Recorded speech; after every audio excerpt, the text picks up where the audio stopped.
حمل سارة الورع، شاهدوا المزيد من التفاصيل.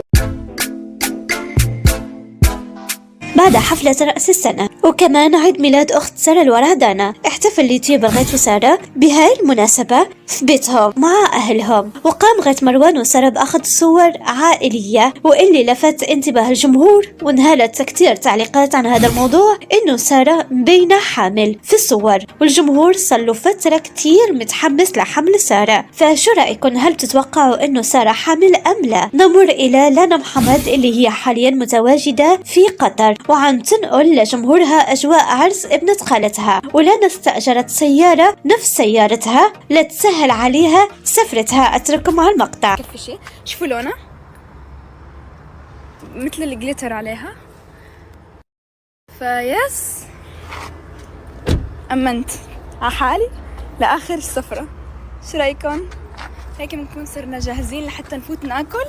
جوعانة كتير، فأنا عند بيت خالتي فايتين ناكل. أي أبديت أنتوا بتعرفوا.